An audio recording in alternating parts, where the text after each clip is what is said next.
Welcome. It's indisputable. I'm your host, Rashad. Richey, good to be with you. We have a lot on the agenda today. Breaking down news of the day, none other than Jeff Wiggins, Rebel HQ contributor and host of We're Gonna Be All Right. Always a fascinating breakdown. Top story of the day: Clarence affirmative action, Moneybag Thomas. The news again. Why? Because more rich people have been exposed as funding certain things connected to the Supreme Court justice. Let's put up the picture full mass of the very happy couple. You see, if you had individuals paying all your bills, you would have that exact look on your face right there. Supreme Court Justice Clarence Thomas has accepted lavish gifts over the years, including the cost of his wedding reception. A New York Times investigation now reveals scrutiny of Thomas has increased since an April 2023 ProPublica report detailed the relationship between the justice and billionaire GOP donor Harlan Crow, who bought property from Thomas in an undisclosed deal in 2014. Crow also paid for private school tuition for a young relative of Thomas that Thomas was raising, and treated Thomas and his wife to vacations on his luxury yacht. None of this stuff got reported. In its latest report, the Times detailed lavish gifts, some of which predate Thomas's time on the Supreme Court. I'm going to explain why that's important soon. In the mid-1980s, when Thomas was chairperson of the Equal Employment Opportunity Commission, a buddy paid for a Bahamas vacation for him and an unnamed girlfriend. The ex-girlfriend snitched. Let's put him up. He's been on this show multiple times. He's actually a decent individual, contrary to his absolutely insane politics. He's a good friend of Clarence Thomas. So another friend, a conservative commentator, Armstrong Williams, told the paper that he paid for the reception at the wedding of Thomas to his wife, Virginia, in 1987.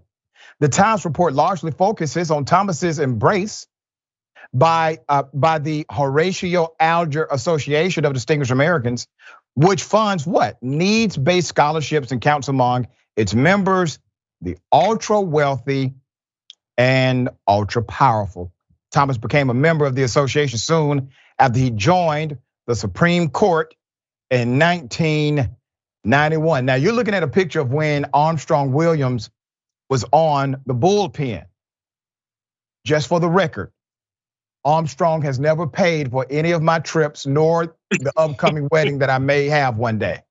He has not offered. Through his friendship, unbelievable, forged with the wealthy, Thomas has accessed a lifestyle of lavish parties, vacations, VIP tickets, sports events.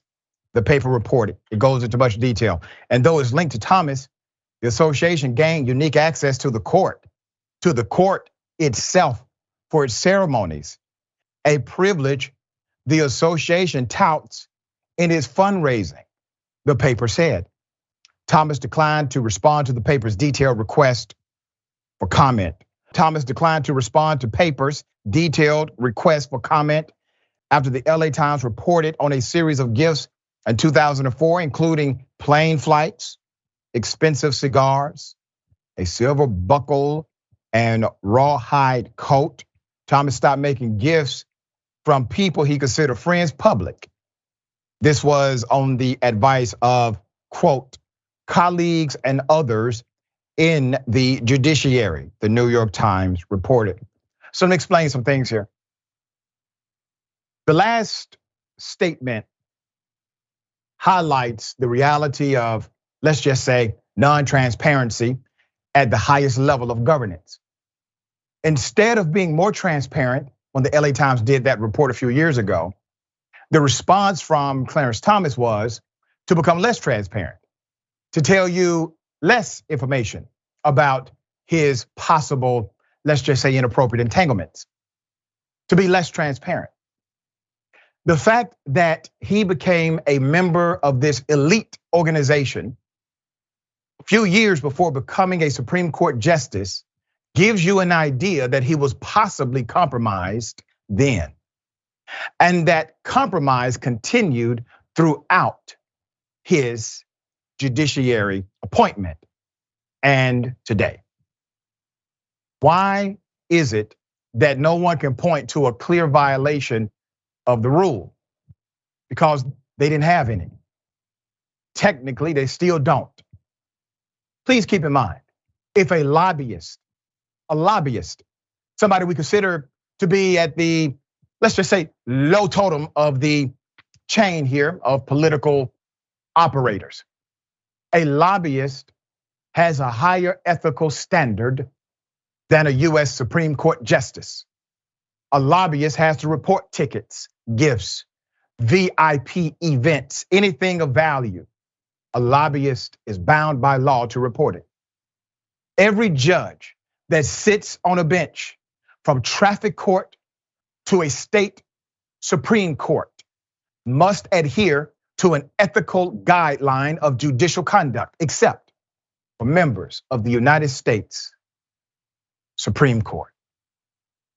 These things are not normative in a democracy, but they are in a dictatorship. We have these elements of checks and balances, as we say. We learned this in high school, some of us before. But those checks and balances mean nothing when there's no ability to enforce them. And that's exactly what you have currently in the US Supreme Court. All right, Jeff, thoughts here.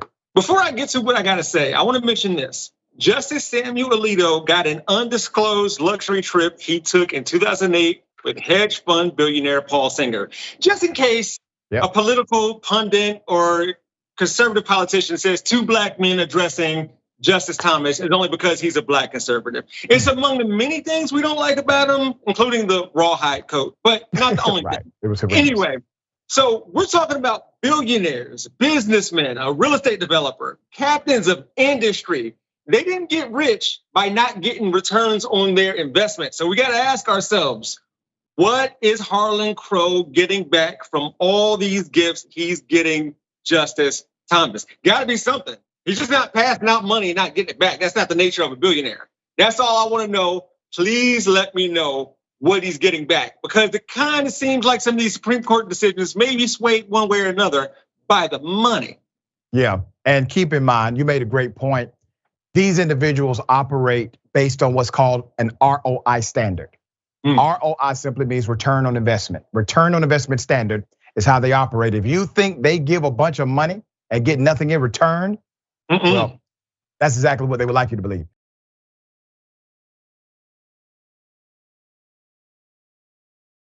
All right, hell of a thing. Republicans get into a brawl. Police are called. Somebody has to go to the ER. It's a big deal, but they're trying to downplay it. We will give you the facts. Let's put up the picture full mass. I'm going to take it to Michigan. According to Detroit News, police were called to the Darty Hotel in downtown Clare, Michigan on Saturday after a fight broke out between Republican lawmakers at a state party committee this weekend. Wayne County Republican James Chapman and a county Republican chair, Mark DeYoung, both spoke to the Detroit News about the altercation. DeYoung, by phone from an emergency room after the brawl, DeYoung told the Detroit News he will be pressing charges in the incident, okay? Among the incredible details of the GOP battle were the fact that it began with the hallway pledge of allegiance and doorknob wriggle involved flip the bird and flipping a table. And eventually, according to DeYoung, resulted in a growing punt and a broken rib. He kicked me in my as soon as I opened the door. DeYoung told Margaret by phone, referring to the actions of Chapman, who was angry that the meeting was only for committee members. So let me say this now. According to the narrative of one of the individuals involved, as soon as the door opened, the adversarial party kicked him in the gonads. It's according to him. The man did an interview from the ER because he got kicked in between his legs. And he says he's pressing charges. The scuffle intensified, according to the narrative, when Chapman, running at DeYoung and slamming him into a car, DeYoung said. DeYoung provided his account in a phone interview from the ER. DeYoung said that he suffered a broken rib. Chapman alleged that DeYoung had said, "I kicked your and swung at him." DeYoung denied those claims. At one point, Chapman removed his own glasses, Chapman said. "When you see me taking my glasses off, I'm ready to rock." Chapman. Wait a minute. Hold on, Jeff, let me get through it, brother. Chapman said,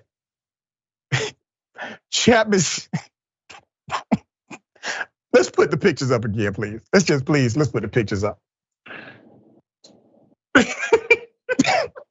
Can you imagine any one of them saying, "When you see me taking my glasses off, I'm ready to rock"? But it happened.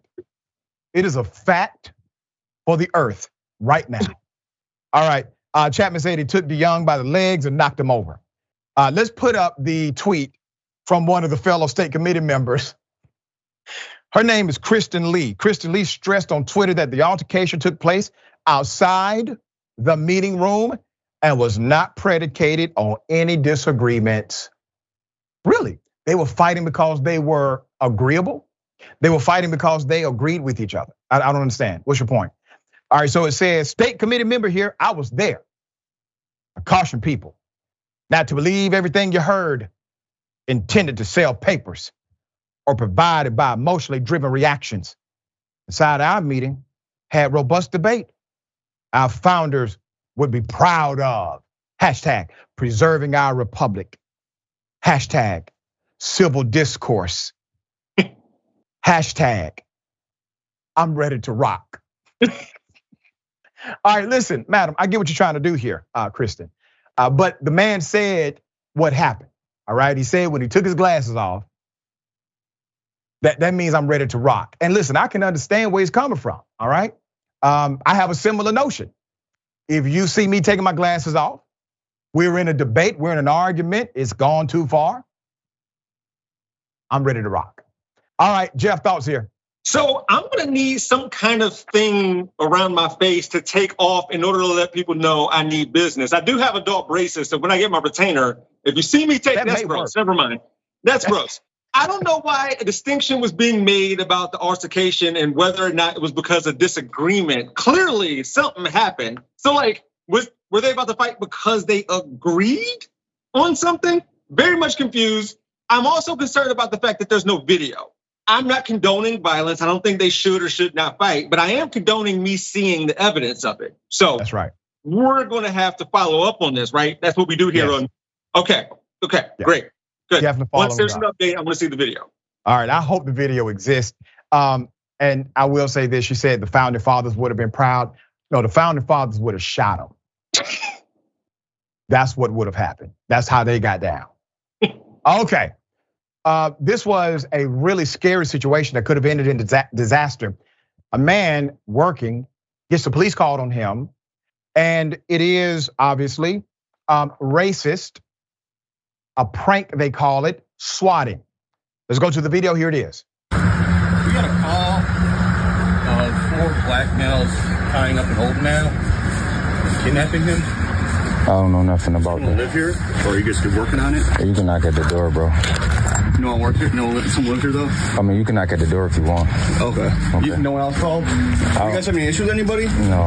No? No. You said they said what? They said they saw one old male get kidnapped by 4 black males with guns. Bro, it's just 2 of us here. Yeah, no, so we wanted to find out where that, did anyone leave that? No, we're just we're black, but it's 2 of us. We're doing gutters. Yeah, that's what I thought. So, you know, swatting, that's what we think it is, What is that? Where they call to have a police response for something, Hey, sir. Sir, you have police here saying someone's getting kidnapped by black guys. Oh, my God. Look at this. Chris. He said someone said that Do you live here? 4 black guys were live here. Yeah, so we got a call that an old male was getting kidnapped by 4 black males. No. Chris, take your headphones off. Police said we kidnapping the customers. They out front, bro. What are you talking about? Damn, bro. Got them dumbass headphones on. Police all out front saying 4 black guys kidnapping the old dude. Damn. I'm out of here, bro.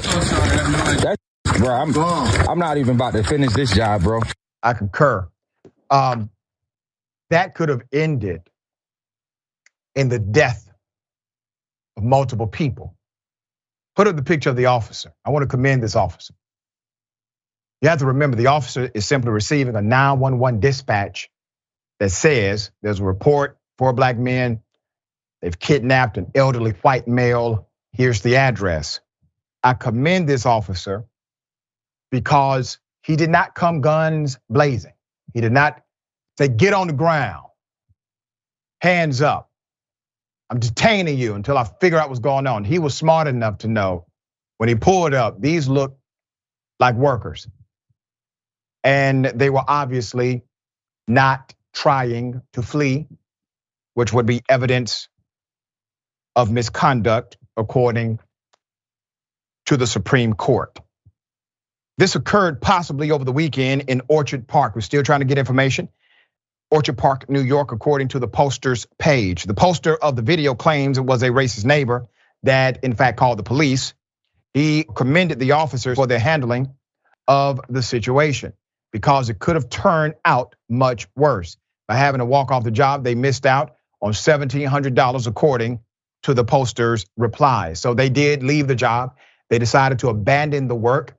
And that was probably the intent of the person who called the police in the first place. Now, here's what I need to have happen.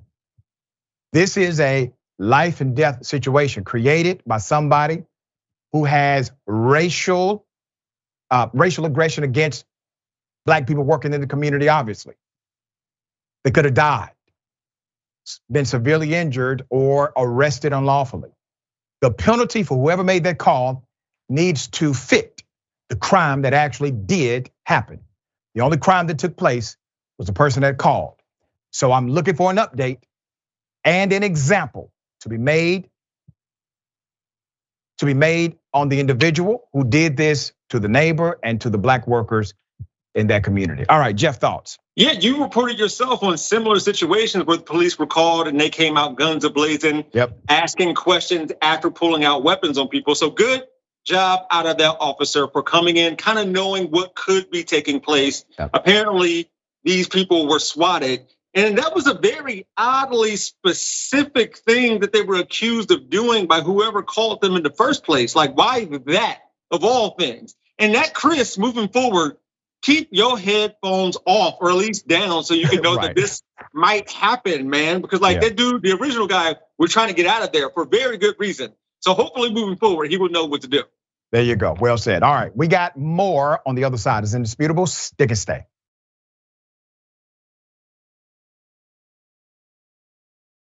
All right, welcome back. We have a lot of show.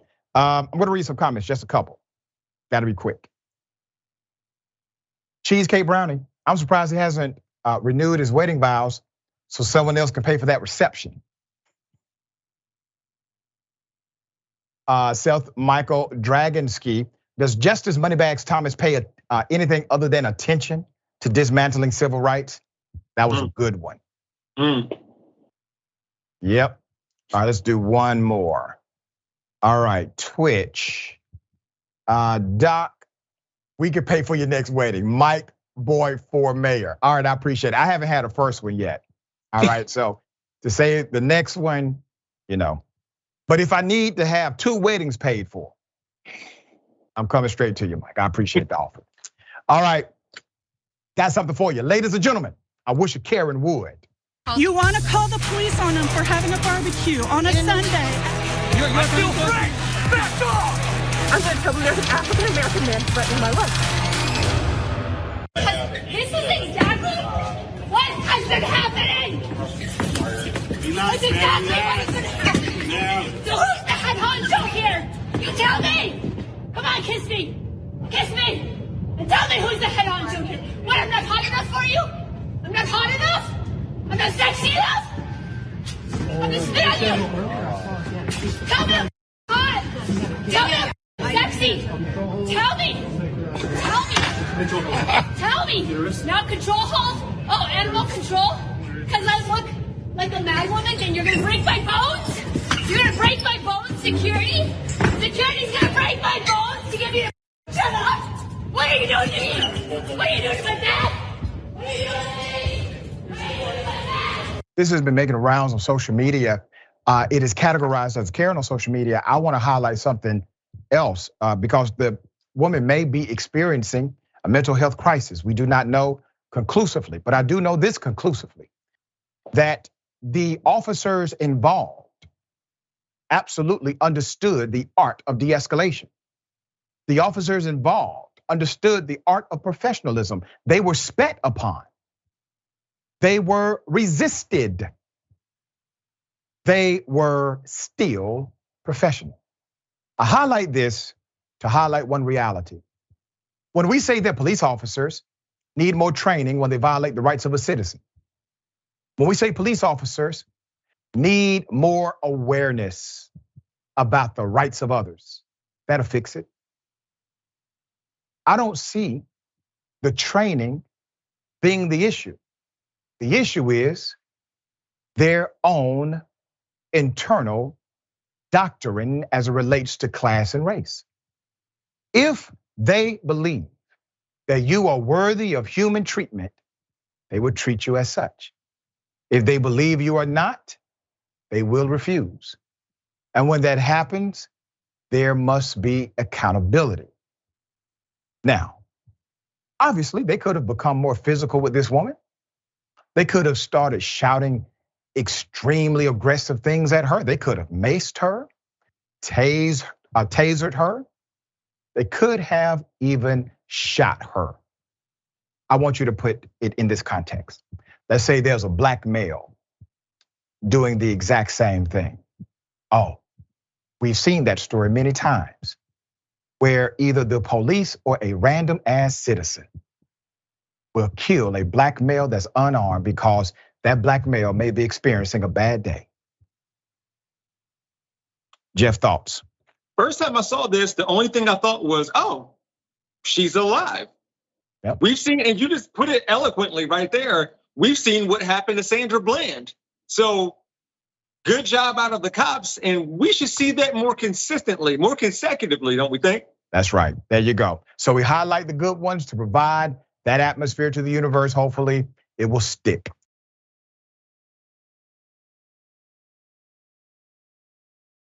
Okay, anti-Karens unite. You're screaming at employees at Walmart. Get out of here. Not racist. Yes, it is. No, it's not. The United States doesn't have an official language, jackass.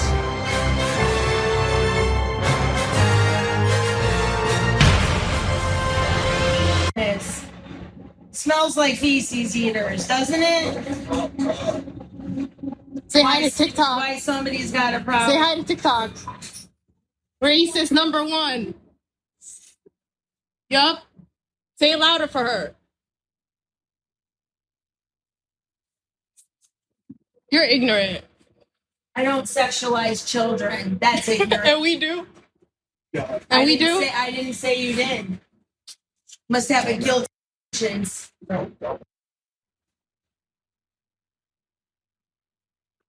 Enjoy the light.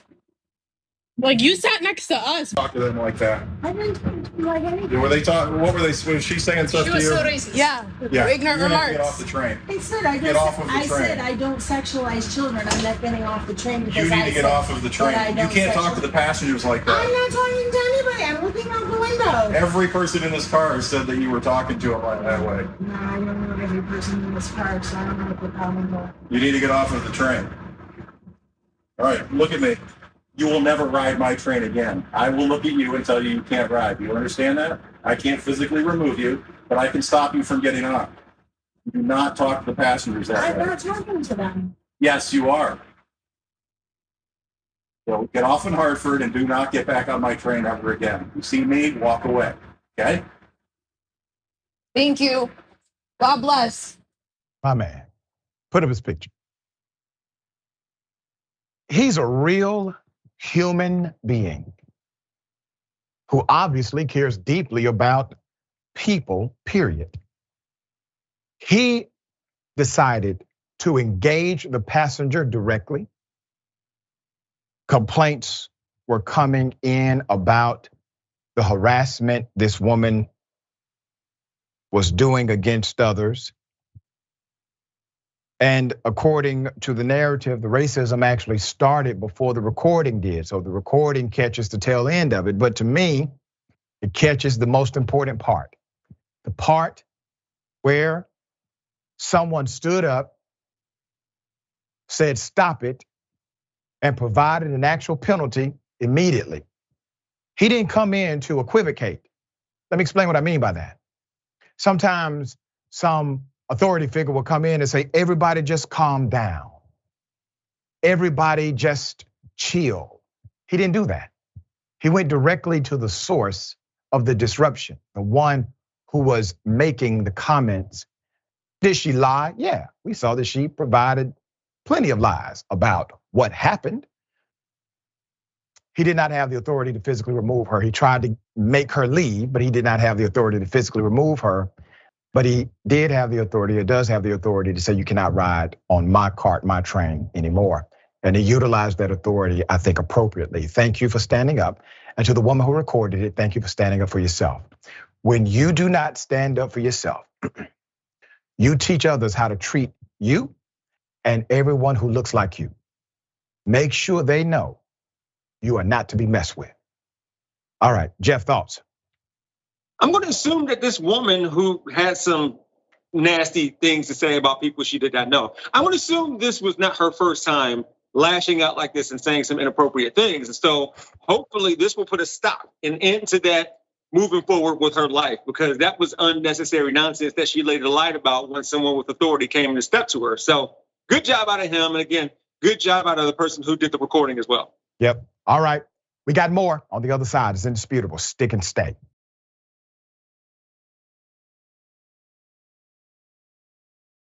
All right, welcome back. We got a lot of show.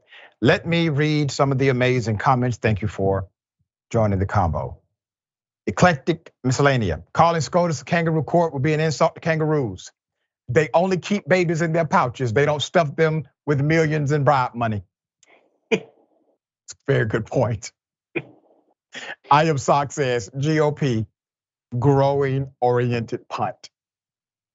That was from the last story about yeah. All right, Brett Campbell, AKA Dragging My Ass. We are getting severe flooding here in Vermont, and my dog and I had to evacuate our place. I hope all my TYT family are safe wherever you are. I hope you are safe. I did not know about the severe flooding, so please make sure you are safe, you are comfortable, all right? And thank you for that update. Bill Dragon circles the wagon. Scuffle involves two people fighting. Getting info from the ER implies one person got their ass whooped. He did call from the ER. All right. Okay. C. Michael Henson, thank you, C. Michael. This is what needs to happen more often. Racist people need to be checked openly, firmly, and deliberately. Embarrass these sick, demented people. That's right. Public shaming. Okay. And one more. Layman_shaman. Spitting on someone is assault. She assaulted an officer and he didn't punch her in the face. Calling me impressed by the police there. He didn't. You're right. All right. Ladies and gentlemen, I'm going to introduce you to the worst robber of all time. Here it is.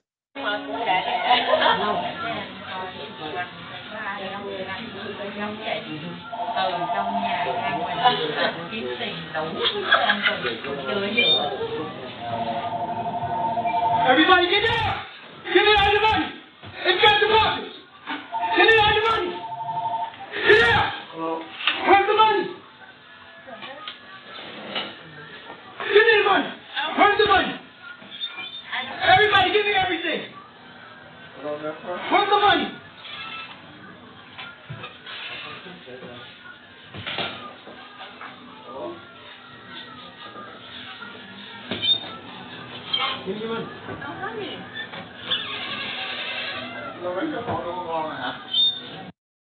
Let's go ahead. Let's go to the next video real quick. All right. Okay, let me do this. Put up the screenshots. See, what am I supposed to say? Sir, the Lord is trying to tell you something. You walked in to a nail salon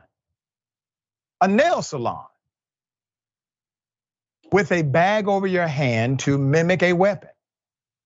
Now, could you have had a gun underneath that bag? Yes, you could have had a weapon. Seriously, nobody believed it. And in an era where gun violence has been out of control, individuals are doing all kinds of insane deeds, you would imagine that somebody would have at least responded in a way that seemingly believed that you actually could have had a gun. Nobody did. Let's put up the other picture.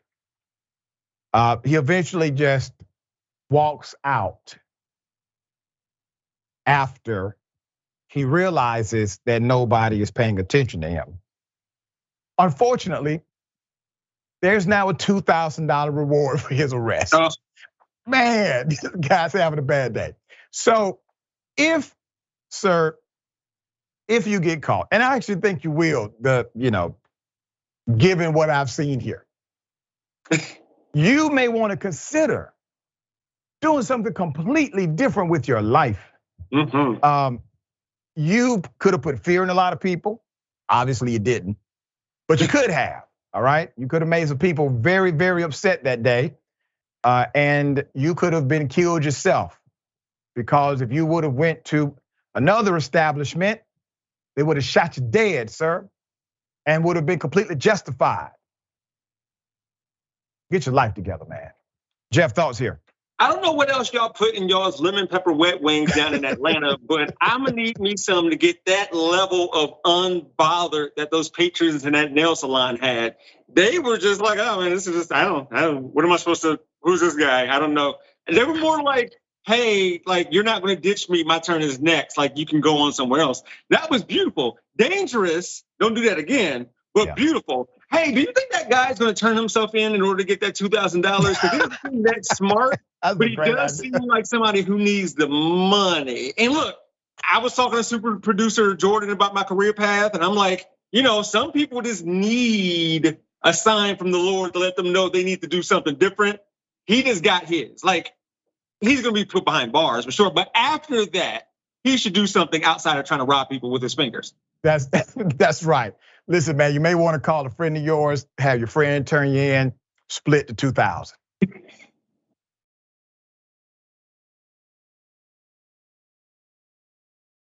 Hell of a thing, Jehovah's Witnesses under investigation for what? For sexually assaulting children. Let's put up the picture full mass. 5 Jehovah's Witnesses in a Pennsylvania-based church have been charged for being predators.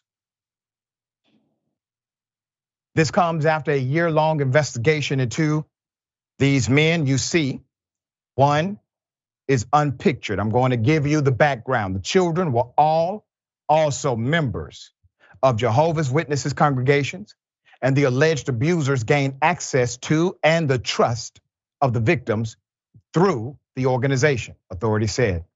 The case includes alleged sexual abuse of a 4-year-old child and a developmentally disabled victim. Pennsylvania Attorney General Michelle Henry announced charges Friday against David Belosa, 62, Errol William Hall, 50, Sean Sheffer, 45, Terry Booth, 57, and Luis Manuel Ayala Velasquez, 55, for sexual abusing minors across the entire state. The charges are part of an investigation into child abuse into Jehovah's Witnesses community launched by the Attorney General's office back in 2019. We actually reported on something similar within the same organization not too long ago. Belosa from Philadelphia has been charged with indecent assault, aggravated indecent assault, and corruption of minors. He allegedly sexually assaulted a 4-year-old girl whom he met through the Jehovah's Witnesses community when he was in his 30s. Belosa allegedly assaulted the girl in her family's basement and told her not to tell anyone what he had done. A family at a witness congregation in the city's neighborhood involved Belosa to stay, inviting him to stay with them after he moved to the area from Angola. Belosa, then 35, sexually abused their 4-year-old daughter in the basement. According to court documents, Belosa has not yet been apprehended by authorities. Hall was charged with indecent assault without consent, indecent assault, forcible compulsion, and corruption of minors for inappropriately touching a 16-year-old girl whom he met through the community. Sheffer has been charged with rape, aggravated indecent assault, involuntary deviant sexual intercourse, indecent assault and corruption. Minors. He allegedly repeatedly did this to a developmentally disabled younger sister, starting when she was 7 years of age and he was 18, according to the report. The grand jury heard testimony that these intrusions occurred approximately 50 to 75 times. These violations lasted until the girl was 12 years of age. Put their pictures up again. If true, obviously, these are monsters. There's a practice inside of the Witness Church where they will allow individuals to abide in their homes. Because for the most part, those who are Jehovah's Witnesses, even though I believe restrictive in their theology, they are decent individuals. I need a collective response from the church. Now I'm saying this in all due respect to the Jehovah's Witnesses. I know this is not the majority thinking of your members. I get that. And I know some of you personally. Many have debated me on theology. Good. I would be less than appropriate if I did not call you out as an organization. The reason is because just like I've called out the Catholic Church when they said nothing, just like I called out the Southern Baptist Convention when they said nothing, I call out the Jehovah's Witnesses if you all say nothing. These men were among your leadership and membership. All right, Jeff, thoughts here. What makes matters worse and makes these alleged crimes even more horrible is, again, as you alluded to, they use a faith-based practice for their own gain. That is terrible. It has to make a community or several communities distrust them. How are they going to move forward with something like this? Because that practice is, I guess I can understand how it's taken advantage of, and it shouldn't be that way. And again, this isn't something that we could or should expect from everybody or all of them, but something like this may want to change some things like from here on out. Yeah, very unfortunate. Bad people take advantage of decent situations. And now we have to vet out those individuals through sometimes extreme measures, but it's worth it when it comes to children in particular. All right, we got more on the other side. It's indisputable stick and stay.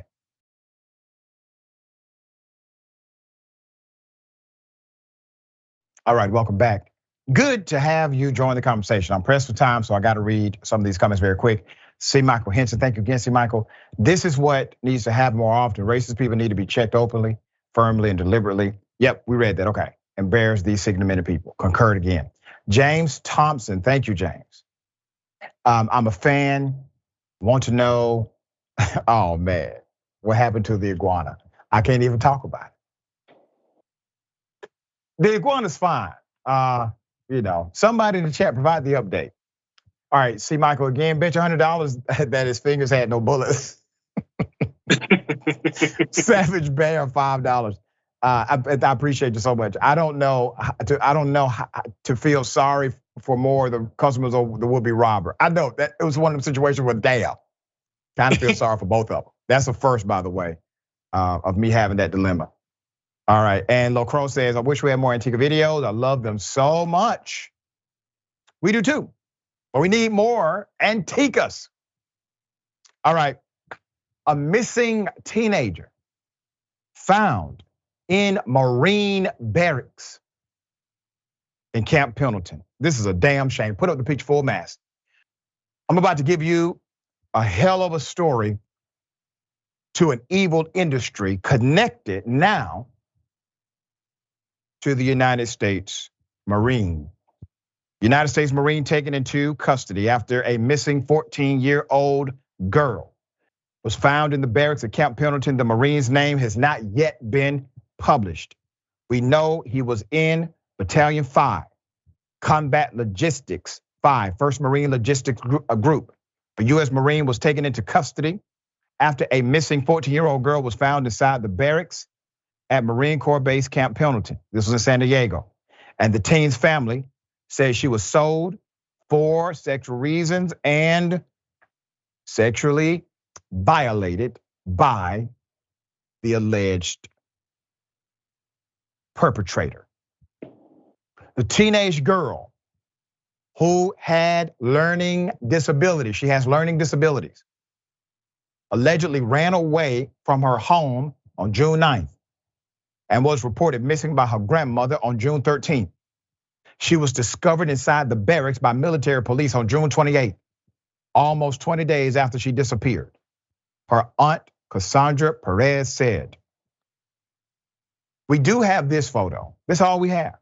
The unnamed Marine was arrested, seen in this photo being escorted in handcuffs by military police. This is a statement from the aunt. The reality is the whole facility allowed this to happen. The security looked her in the face and allowed this man to bring a minor onto base, where he then proceeded to have sex with her. Due to her age, she could not have given this consent. Naval Criminal Investigative Services is handling the investigation. The San Diego County Sheriff's Department and the San Diego Human Trafficking Task Force are supporting NCIS with the investigation. Now, if the aunt's claim is correct, you have a bigger problem than just this one Marine. It would mean that everybody there from entry to exit had knowledge, was aware, and possibly participated in the human trafficking and sexual exploitation of a minor in the United States Marine Corps. I know Marines. I have a producer who's a Marine. Marines are good people, fight hard, work diligently. This is a bad story for them and for this country. Severe penalty and an exhaustive, authentically exhaustive investigation must accompany this. All right, Jeff, thoughts here. I want to say this based on what her aunt provided as far as a quote. I want to provide this to everybody considering what legislation is being passed around in this country. Due to her age, she could not have given this consent. This is something that we should preach and practice all the time based on legislation that's being passed in this country more often. This story is gross and horrible, and I'm hoping the other people involved, because there has to be, as you said, I hope justice is brought to them as well. Yeah, there you go. We will update this story as it develops. Very sad judicial ruling. Judge has dismissed a Tulsa massacre reparations lawsuit that was expected to go forward. Let's put up the picture full mass. I would give you the about face of this judge. Oklahoma judge has now dismissed a lawsuit seeking reparations in Tulsa, Oklahoma. A lawsuit was filed, if you remember, back in 2021 by the remaining survivors, Viola Fletcher, Leslie Benefield Randall, and Hughes Van Ellis. They targeted the Board of County Commissioners, Tulsa Metropolitan Area Planning Commission, the County Sheriff Office, along with the Oklahoma Military Department, Tulsa Chamber, and the Tulsa Development Authority. They were children when the massacre occurred over 100 years ago today. Let's keep that picture up because I want to remind everyone, this was in fact a terrorist attack. Call it a massacre. I've heard other people call it a riot. There's no riot when one side has all of the weapons, all of the advantages, and all of the law to support them and protect them. What they did was they decided to engage in acts of domestic terrorism and coordinated with official authorities of government to do so, to cover it up. These are the survivors of that attack. They were children when it happened. Let me give you background on the case. According to a 2001 report by a state-sponsored commission, the terrorist attack erupted May 31st, 1921, after a white mob attempted to hang a 19-year-old black teenager shoe shiner named Dick Rowland. Rowland had been riding in an elevator with a white teenager named Sarah Page, who reportedly screamed, resulting in a white mob falsely accusing Rowland of sexual assault. As tensions escalated, black residents of Greenwood went to the court to defend the shoe shiner, but they were outnumbered by their white counterparts. The next day, June 1st, 1921, the black neighborhood endured 24 hours of looting and arson at the hands of white rioters. Now, I want to pause on this point just for a quick second. Back then, if you were a black business owner and you were required to have insurance, insurance companies would specifically disallow any claim based on a racial attack, be it a riot or something like this, which is terrorism, okay? They refuse to cover it. There's more. We just heard people running and screaming and could smell smoke, seeing houses burning and people getting shot, falling dead, said Fletcher, one of the survivors, now 109 years old, told CNN. She continued saying, quote, in every direction you look, really there was something going on and we always wondered why. Nobody had time to tell.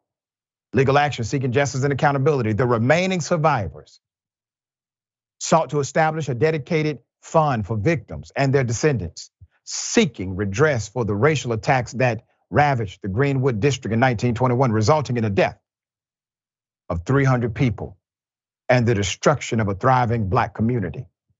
The aftermath of this attack left damages accounting to tens of millions of dollars in today's currency, eradicating generational wealth within the once affluent neighborhood.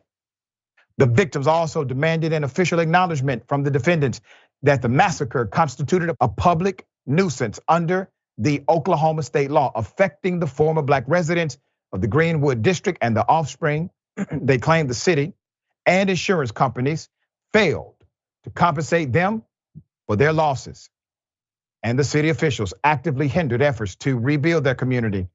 And as a result, the riot destroyed the economic standing. Let me give you the damages. As determined by the commission's findings, the estimated total cost of the damages adjusted for today's value is $27 million. The report also indicates that over 1,250 homes and 2 hospitals were destroyed, leaving a scorched path of racial violence encompassing 35 blocks. And what they don't mention is the psychological damage that it did beyond that moment that continues today in the body of a 109-year-old woman that just got denied her opportunity at justice before passing on. The defendants' argument. The defendants argued that some plaintiffs had not directly proved they suffered because of the massacre and that the court could not provide redress for the alleged damages. Additionally, the US Court Judge James O. Ellison had previously ruled in 2004 that the victims were ineligible for reparations due to the considerable time that had elapsed since the massacre occurred, even though people who went through it are still living and adversely affected to this day. Damn shame, but this is the country we're in today. So when anyone champions a policy that is also supported by people like Ron DeSatan, you need to check yourself. Jeff, thoughts? I want to remind people that Viola Ford Fletcher, the oldest living survivor of the Tulsa Race Massacre, wrote a book called Don't Let Them Bury My Story, which is so appropriate, yet so layered of a title because, as we know, 102 years after this massacre, there's still Black people in their history buried under Oklahoma soil right now. And as you said, the distress, the damage lived on forever. So I don't understand. I don't even know what else to say about how horrible of a decision this is. Like, this is awful. But we also know that Tulsa wasn't the only city in America that this was done to. That's right. The moon bombing in Philadelphia, my word, that was only, 30-something years ago. So horrible decision. Yeah, according to some narratives, some books have come out, you had hundreds of these destructive, dangerous mobs all over America coming after Black cities that were thriving. And I will say this in closing about the story. I don't think this is over. This is something that obviously Democrats should speak to. This should be at the highest level of government to articulate why this is important, why this is a tragedy, why this ruling is wrong, and what can we do about it. That's not being said. It needs to be quickly. Jeff, always a pleasure, dear brother, having you on the show. Tell people how they can follow you, check out your great work. Yeah, you can follow me and catch me on Rebel HQ every day of the week. And I also have a YouTube channel called We're Gonna Be All Right. There it is. All right, we got more on the other side. The bullpen is next. Stick and stay.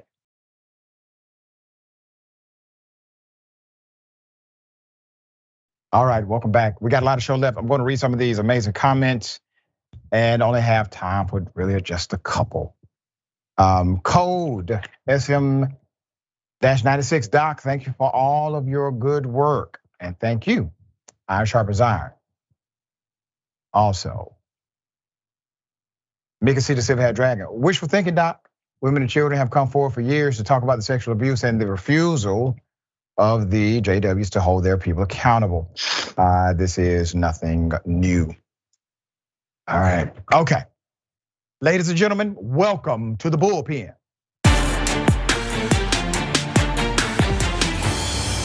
In the bullpen today, he's back, Mr. Andrew Donaldson, and it is Commentator Young Voices, but we're gonna talk today about Ron DeSantis of the state of Florida, governor of Florida. He has been, let's just say, dipping in the polls. All right, Mr. Donaldson, good day, welcome. Good to be back with you, sir. Wonderful to talk again. Same here, brother. Okay, I'm not a Republican, but I assumed that given the supposed popularity of regressive policies, the racism touted from his political position, and his fascination with being anti-woke, that he will be doing much better in the Republican Party. Tell me what's happening. Well, you're a legal student. Let's work on the proffer of what Ron DeSantis as a candidate is supposed to be in this election. The premise is he's going to be the alternative to Donald Trump, and he's been pitching himself both as less of Donald Trump to some of the more moderate folks and more of Donald Trump to some of the more ultra MAGA folks. The problem is now we're starting to get some data that neither one of those sets are really buying it, and more than that, I haven't seen a lot of evidence in the polls or otherwise that the folks that are the base of the Republican Party that's still on Donald Trump want an alternate at all. You look at all the early polling, the national polling is what it is. That's going to be all over the place until we get into August and September and the meat of this campaign. If you look at those four early states that really matter, Iowa, New Hampshire, Nevada, South Carolina, even some Florida polling came out this morning, he's significantly behind and they're not really moving. This race is really static. That's not boding well for him, his plan, what he's pitching. I think the premise of this whole thing may just be off, that maybe they don't really want an alternative when the alternative is facing him and on the other side of the ticket. You know, that is interesting you say that, because you have two individuals who are kind of running counter to Trump in specific but different ways. Ron DeSantis is running a, hey, I'm better than Trump here, I'm stronger than Trump there, without saying the name Donald Trump. Political action committees do have commercials that have been quite entertaining, ripping up both of these individuals directly. Then you have the New Jersey guy. You have the former governor of New Jersey, Chris Christie, basically saying, I'm just anti-Trump, period. and every speech is just anti-Trump.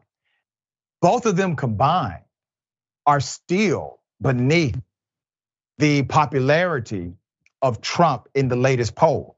One of the dynamics that struck me was that DeSantis is literally losing support. I assumed he would maintain it. He's losing support. So let me give you an example. He was at 19% nationwide, and I know nationwide is all over the place, so you're correct on that, but it gives you a sentiment of popularity. Then he drops 16%, and some polls, recent polling data per state, they have him even below that, where a number 3 is now starting to become number 2. So do you believe that there's an appetite inside of the Republican Party to elect anyone but Trump? And I offer this question in this context.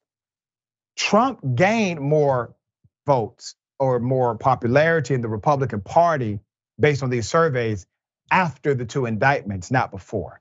What say you? I think it's a fair point because it's always, well, what would ever change anybody's in mind?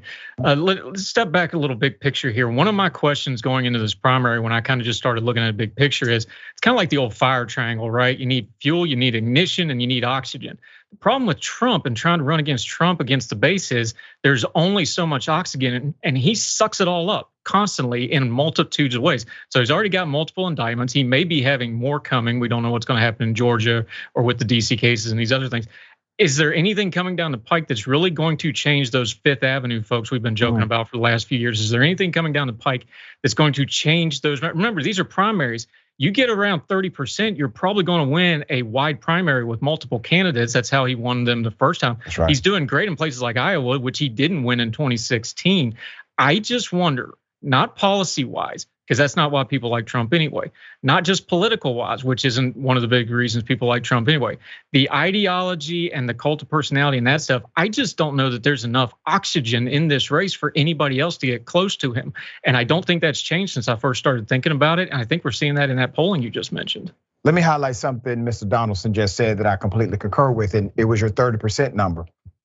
Based on the number of people running now, if Donald Trump gets between 22 to 26% in virtually all races, right, all states, he wins the nomination. He did something very similar to last time. And it's because it's a plurality. And when you have a plurality, 50% plus 1 no longer applies. You simply have to hold a significant base in every state you campaign in. And if you hold a significant base and you're consistent with that significant base and everybody else is splitting the same base, or you become the victor. But what it also says on the other side of that, Mr. Donaldson, is that the vast majority of Republicans are actually not for Trump, because Trump has never won the vast majority of Republican voters in any state in a Republican primary to date. He has always been in the minority when you calculate the number of votes that went to Trump and the number of votes that went to the aggregate total on the other side of him, his political opponents. What say you to that sentiment, that literally most Republicans would prefer another candidate based on all voting in the Republican primary since he started, but he becomes the most exciting candidate in that minority of voters in the Republican Party that support him? Yep. And we've already seen this. We got book on it. That's what happened in 2016. That's exactly what happened. And we forget too, and I think even Trump's most diehard supporters, I don't think they really understood what Trump was.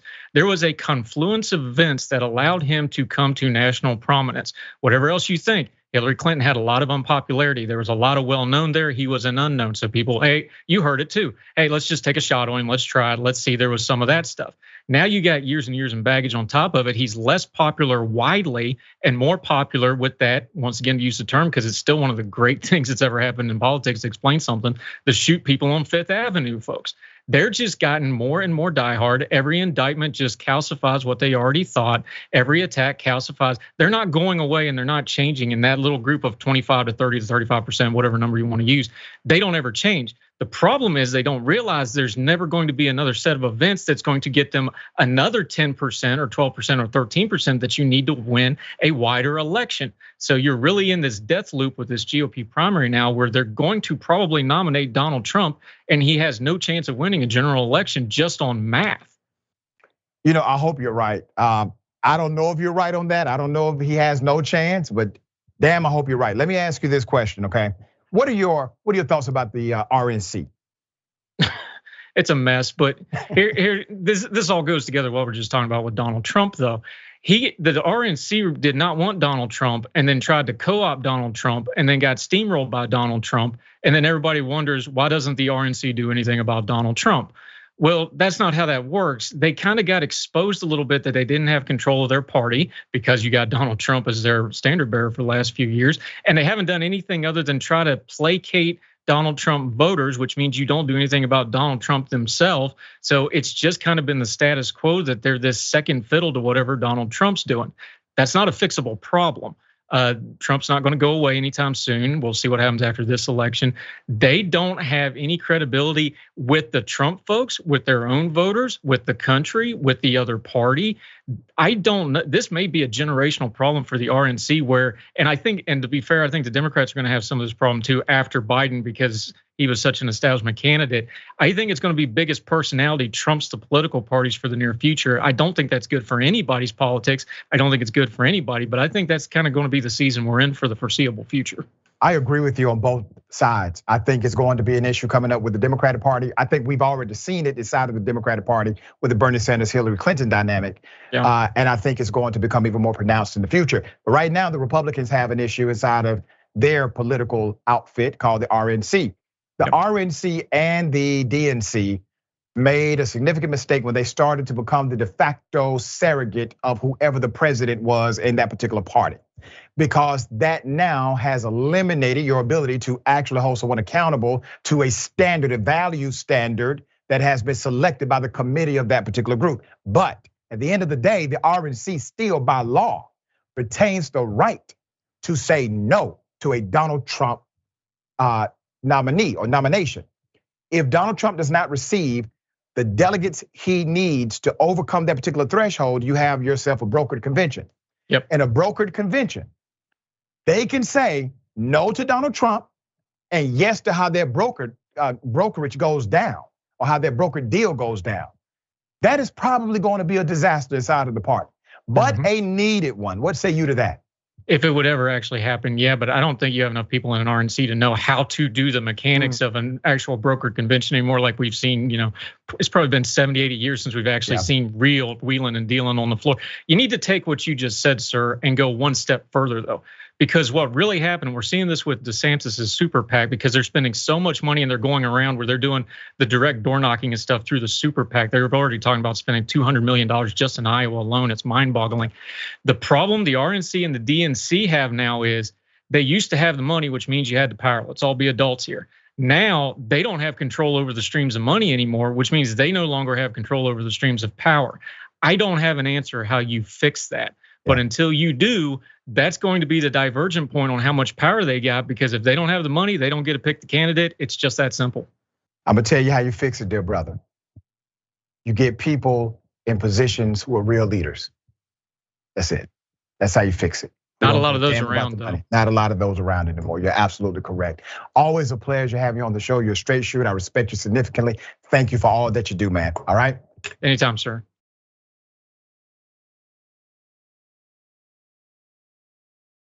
Cops, well, one in particular, shoots an unarmed veteran, remains on the force for an entire year before it is determined what he did was in fact wrong.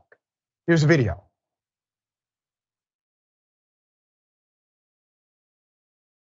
Hey, come here.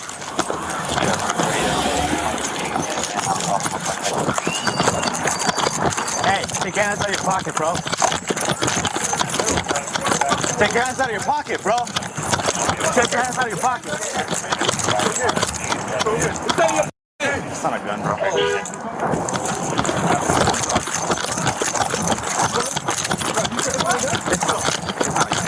Hey, drop it. What is? Bro, you sure that's not a gun? Huh? Hey, drop it. Drop. You heard one of the officers say, it's not a gun, bro. Let's put up the picture full mass. This picture was not easy to find. We covered this when it first happened. LAPD Police Sergeant Brett Hayo is still on the job after shooting the mentally ill veteran last July because he mistook a car part the man was carrying for a gun.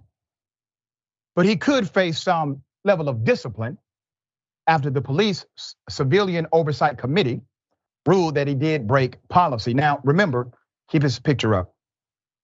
The only discussion that's being had is if he will face discipline inside of his department, as if he mistakenly used the government email to send a private message, as if he took home government office supplies and should not have.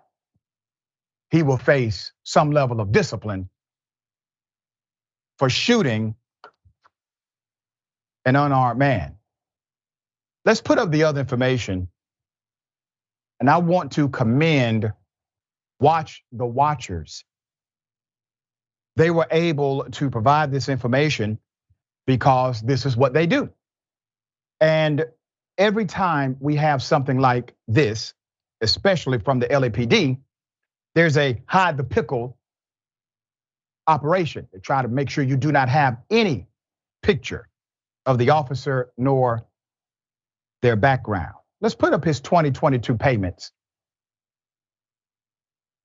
His regular pay, he made, according to Watch the Watchers, almost $140,000.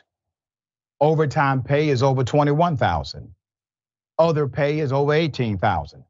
Health benefits over $11,000. Retirement benefits roughly $64,000 plus. The Los Angeles Police Department, the chief, Chief Moore, and the Board of Police Commissioners agreed that even if Sergeant Brett Hayo believed the man was armed, he should have exited his vehicle and reassessed the threat before taking action. The victim, 39-year-old Jermaine Petit, was shot in the jaw and shoulder and was promptly transported to a hospital. Let's put up the chief. Buck stops with him. I want to remind everyone, we covered this on day one. What we saw clearly was a man being shot who did not deserve it. There was no weapon, there was no threat to law enforcement. He was experiencing a mental health crisis. On July 18th, the shooting happened after officers responded to a report of a man with a firearm and saw Petit walking along a sidewalk.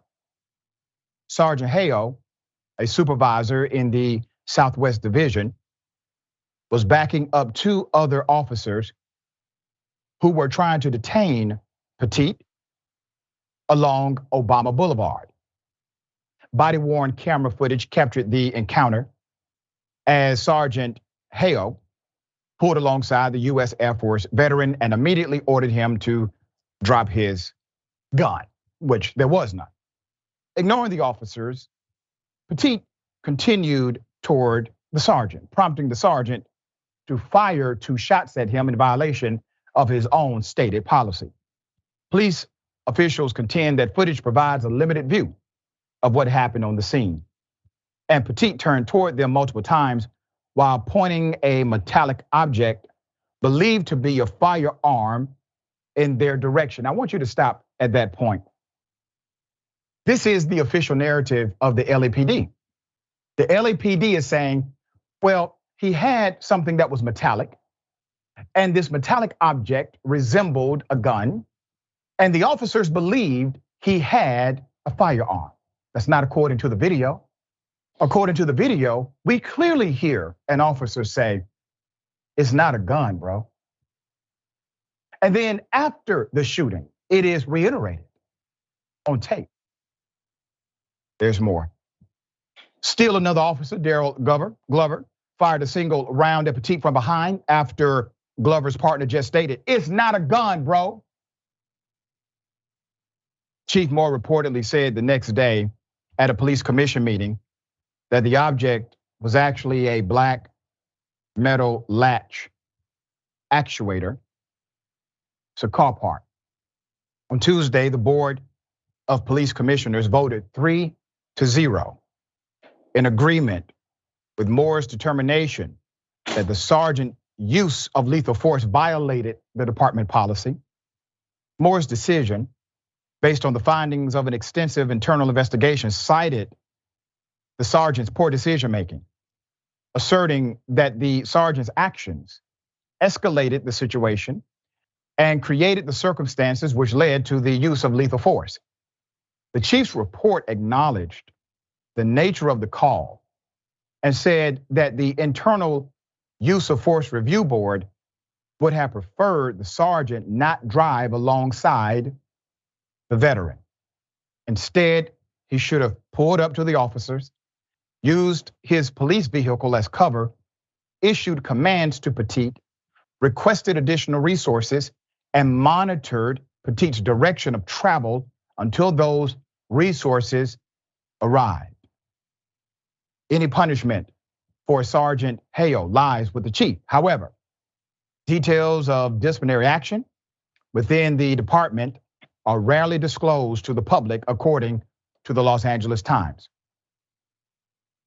Think about the frame or the framing of this particular scenario. No one is talking about what we should be talking about, which is criminal penalty against the officer, in particular, the one who was inside of the car. In violation of all stated policy, he acts counter to those policies. And there's a tragedy because of it. You do realize that if you're driving, if you're speeding, okay? Let's say it says you can't go beyond 70 miles per hour. That's your policy. That's your parameter. But you decide you would like to go 85. Maybe you're in a rush. Maybe you're running late for work and you're going 85 miles per hour. Other people do it. It happens all the time. But this day, you going 85 miles per hour, you end up causing a severe accident. What happens? Do you think you get an entire year before they decide you may have broken the law? No. Do you think they let it go? That you have created a massive accident and a person could be severely injured or dead? No. You get charged. You get charged not with mens rea, meaning, well, if somebody dies, you didn't mean for them to die, but you do get charged with gross negligence because you acted in a way that was so contrary to the rules stated that you should have known that this could have happened if you violate the rules that you adopted, that you agreed to before you got behind that steering wheel. You see, those are the rules that apply to us. Those are not the rules that apply to them. All right, Jeff, you know the case. What are your thoughts, dear brother? What we have here is a combination of the ills of this country. It is sick. A lack of health care leading to a lack of mental health resources, a lack of individuals who can come and treat someone with some of the symptoms that come along with that. Adding to all of this is, I don't say enemies of the state, I shouldn't say that, but agents of the state coming to do something that should be illegal and not only should get them fired, but get them put behind bars. All in a combination to leading to so long for somebody to get justice in the situation. Again, it's sick and it's gross. Yeah, well said. All right, we will bring updates as they come, guaranteed to be some. Okay, remember, take care of yourself, take care of each other, take care of the planet. Remember, the truth is always indisputable. Welcome to Indisputable. I'm your host, Dr. Rashad Richey. We got a lot happening today. But what do we do on this show? We tell the truth. You know why we tell the truth? Because the truth is simply indisputable. Rashad, great to be here. Congratulations on the new show. And I gotta let everybody know that Rashad and I go way back. People still need health care, so I won't stop. People still need criminal justice systems reform throughout this country, so I won't stop. And you won't stop either.